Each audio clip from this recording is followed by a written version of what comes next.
Hello, dear friends. Good morning, good afternoon, good evening. We have come with another information. Today is another day. I pray that God will be with you and bless you going out and coming in. Dear friends, we are here for you. And if you are there for us, why don't you share and hit the subscribe and like button for us? Because if we are not here, enemies will stay to speak against us to the international communities. And that's why we insist that we must continue. All right, please keep supporting us and we'll keep doing that which we know how best to do for Biafrans. Here comes another update, and we pray that you please listen to the end. I'll be right back. I present to you the Deputy Prime Minister of Biafra, Her Excellency Dr. Ngozi Orabweze. Thank you. About that, Christopher Musa is not talking about that. A nation that have 50% Christians, 50% Muslims have been dragged. The whole nation has been dragged into the Islamic organization, IOC. Today, Nigeria is a member of the IOC. Where do we, dear friends, who are Christians, stand? How can you drag a whole part of a nation into an Islamic organization? Britain was part of that. And you expect us to keep quiet. Innocent Christians who are born in the northern part of Nigeria are forced to live by the Muslim law. You all remember Deborah that was stoned to death, a poor innocent Christian, and many others.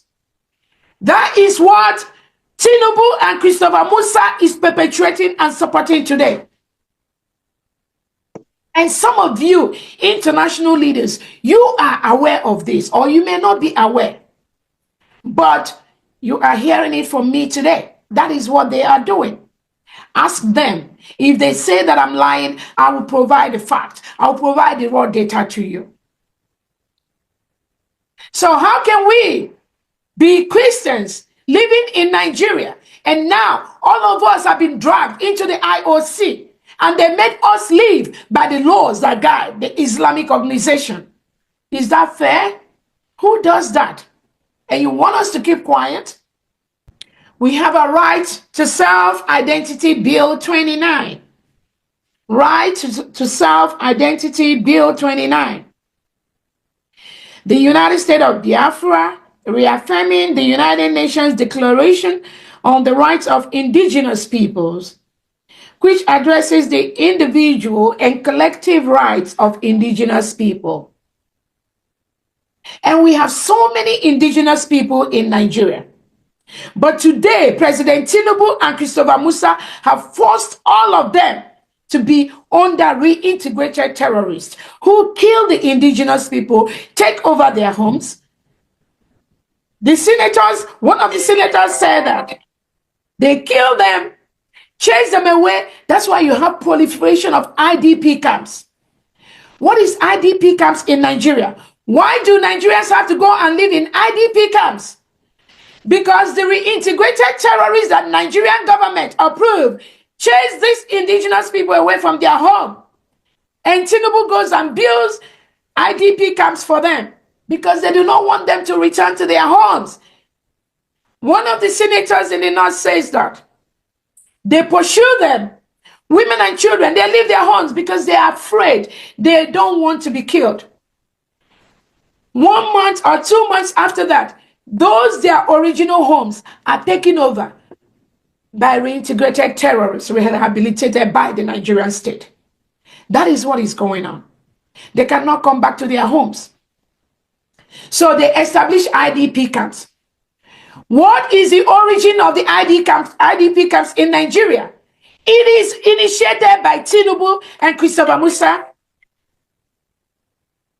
That is what they do. And then when these indigenous, innocent citizens want to go back to their homes have been taken over by terrorists. And Nigerian government is not going to say anything about that. They take over their homes. And then they will tell you that there are terrorists in Nigeria. Yet they need arms and all that. And you, foreign leader, you keep on supplying them with arms that they use to kill indigenous Nigerians, indigenous Biafrans. I'll continue to read. Recognizing also that Biafran individuals have the right to life, physical and mental integrity, liberty and security of person, and the collective right of indigenous people to live in freedom, peace, and security as set out in the United Nations Declaration on the Rights of Indigenous Peoples, and emphasizing the importance of meaningfully engaging indigenous peoples in peace, agreement negotiations, transitional justice processes, conflict resolution, mediation, and constructive arrangements. Following the rise in intimidation, harassment, reprisals against Biafra human rights defenders, one of them is our Prime Minister that Finland is holding today. And our leader, Nnamdi Kanu, that Nigeria, Christopher Musa, is holding today. And I continue to read. Including women, discrimination, hate speech, stigmatization, racism, racial discrimination, xenophobia, and related intolerance against indigenous people who identify as Biafrans. The United States of Biafra Cabinet hereby declare that the crime of being tagged a terrorist for being Biafran by the Nigerian regime, Nigerian government, or any other government of the world, such as Finland, such as the one that Kenya did, is a violation of basic human rights. That Biafrans are a free and indigenous people who have every right to their identity, freedom, and membership in the community of world nations on an equal footing. This is our statement of right to self-identity, Bill 29. Honorable Uche, if you're available, if you can capture the cabinet members present before we vote.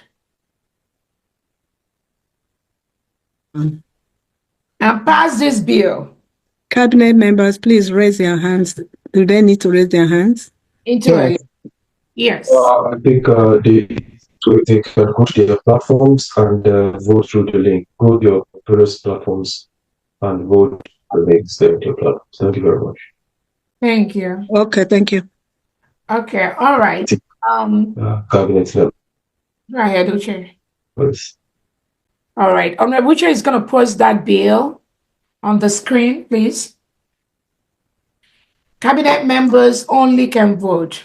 When we say cabinet members, if you are a secretary, a cabinet member, a deputy secretary, a cabinet, country representative, the head of missions, the head of states, the governors in the 40 states of Biafra, or their executives, you have the right to vote on this bill.